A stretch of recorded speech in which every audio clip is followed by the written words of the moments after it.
Welcome back to the Glory Days. This is episode 10. After the 4-3 loss to Milan, we will be looking for Fiorentina to redeem themselves in a Italian Cup game against Juve. If you're looking forward to this episode, please give the video a big thumbs up, subscribe to the channel, and let's get started. For this semi-final game, we'll be putting out the strongest formation we can. At this point in time, that is Dragowski in goal, Biraghi at left back, Milenkovic partnered with Martinez, Odriozola at right back, Torreira in that deep lying playmaker role, Polgar, Castrovoli, Gonzalez, Bonaventura inside forwards, and Vlahovic up front. We can see from both teams' lineups, Federico Chiesa, our number 22, is playing against us, and that Juve have set up with quite a stubborn 4-4-2 formation which could prove difficult to break down. The game kicks off. Juve have the first chance and most of the possession. Bonaventura and Vlahovic not having a good start to the game so far, neither is Odriozola. 33 minutes in, there's no highlight. This is the first highlight as we get it from a throw-in. Gonzalez goes down in the box. It looks like it's a penalty. It's being checked, and the penalty has been awarded. Polgar steps up, so reliable from the spot. He's had his penalty saved. I believe that's the first time he's had a penalty saved in this series. We continue now to the halfway point. It's still 0-0. We have just about edged it with 4 shots, 4 on target, most likely to score. A couple of yellow cards to both teams, and that missed penalty to Polgar. We've looked good in the match story. The squad have been sent back out, a little bit of encouragement. Juve have an opportunity, now it's with Alexandro. He gets into the box and Dybala scores. Straight away after the kickoff for the second half, Chiellini gets the ball to Alexandro, who runs down the left wing, fires in a cross at low to Dybala, who comfortably taps it into the bottom right corner, and it's 1-0 to Juve. 60 minutes played, we are tiring. It looks like we could have potentially made a few more rotational choices for this game. Januzaj and Sotel comes on. 70 minutes played. We're struggling to even get an opportunity against Juve now. We knew that 4-4-2 was going to be tough to break down before we even kicked off. It's proved to be the case. We'll go 4-2-4 in the hopes that we can press a bit more. Patagna comes on. We'd love to keep our Italian Cup dream alive. We'll go very attacking. But the tired legs out there were really struggling. Still no attack, no shot. Since we've made those changes, nothing worth the highlight. It looks like we edged the game, but unfortunately we weren't able to capitalise on it. We couldn't score the goal, we missed the penalty, which was crucial in the end. It's going to make a tough second leg. The bonus we have is that the second leg is at home.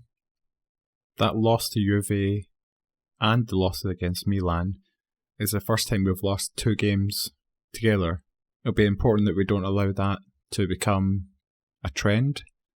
Now that we reached the very end of the season, we have a relatively comfortable run-up to our crunch tie against Lazio, who we sit 2 points behind. So I'll go away, play the game against Verona, Torino, Cagliari, Spezia and Udinese. And here are the highlights of those games. The first game was Verona 0, Fiorentina 0. We struggled to make the most of our possession in this game. Had a reasonable amount of chances, so did Verona, but neither team were able to take any. This was a little bit disappointing as I thought we had a comfortable run-up for the Lazio game. Our second game against Cagliari ended up Fiorentina 5, Cagliari 0. We had 13 shots, 6 on target. Cagliari only had 7, 5 on target. Again, we just about edged this game, but clearly we're much more clinical. Polgar started the scoring from a corner. Nastasic then followed up again from a corner. Bonaventura got the third goal of the game. And Vlahovic got the fourth from assist by Gonzalez. Polgar then struck in a wonderfully struck free kick to complete the rout 5-0. Our next game against Torino finished Fiorentina 1, Torino 0. We had 18 shots in this game, 9 on target. Torino only had 7, 2 on target. We should have scored a lot more goals, weren't as clinical, but Vlahovic stepped up again. with another assist from Bonaventura. It was a great ball over their defence. Vlahovic ran onto it, struck it into the back of the net. Our game against Spezia finished Spezia 0, Fiorentina 2. This was again a close game, which we were simply more clinical than Spezia. We had 14 shots, 8 on target, they had 10, 3 on target. But again, Vlahovic and Nastasic came up with some important goals. Krunic turned provider, got the ball into Vlahovic, it was a simple finish, poacher's effort in the end. Nastasic, however, stepped up again from a corner and got a crucial header which solidified the lead. Our game then against Udinese finished Fiorentina 1, Udinese 1.